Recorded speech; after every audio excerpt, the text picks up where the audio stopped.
Alrighty, so we all know my dad is the biggest storyteller around here, but I've been blessed or cursed with a very good memory. So when I get a few details, they all start coming back to me.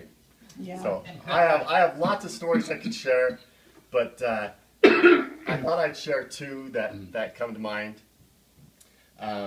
One has to do with our old house on 2329 Van Gordon Street. That was the same address as you guys, 2329, so it's always stuck in my head. And we were putting in the grass. And back then, today you bring in sod and you have some nice, professional guys do it. But back then, all the kids would get out and work, and we'd have to flatten the yard and put the sprinklers in. I don't know how hard we worked, but he made us, stay out there all day long. So. No kidding. Nope, all day long. So part of this was a big pile of manure came and dumped right in the middle of the backyard. So I didn't do much shoveling, but I think Russ and Derek did the majority of the shoveling. So imagine a manure pile about this big, maybe it's two piles, down, and you start shoveling, and a kind of a cliff comes through here.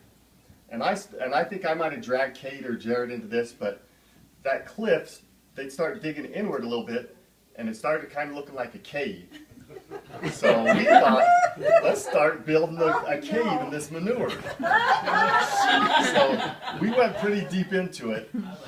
Literally. And once we got pretty deep in, we thought, we could get through the whole thing here. So some of us started going for the top, and some of us we eventually met. And for about I don't know, an hour or more. I don't know who joined me, but I know we were climbing through that manure pile in that tunnel, and we were pretty dusty and yucky. And we had to. He had to hose us off with a hose before we all went in. My mom couldn't stand it when we came in. It was pretty bad. So that was the manure tunnel. Awesome. The other story I wanted to share, because he's such a good storyteller. When we were young, he would tell stories, and I don't know if it was Halloween or just at night to really scare us. He'd bring up some mission stories. One in particular I remember is the time he said he saw the devil.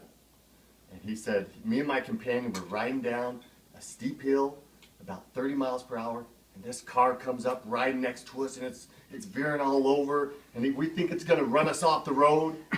And we're pedaling faster and faster. My handlebars are shaking, and I'm trying to get away from this car. And he pulls up next to me, and he looks at me, and I saw this green-faced devil in there. It was the devil. I'm not kidding you. I'd have nightmares. I was scared to death of that. So did I. Me too. I don't know where it came from. I look under the bed 20 times a night. He get us all scared. We were. He'd have us riled up, but he had lots of good crazy mission stories that we love to hear, and he'd scare us to death, and we had a good time. So those are two I thought I'd share tonight. Very good.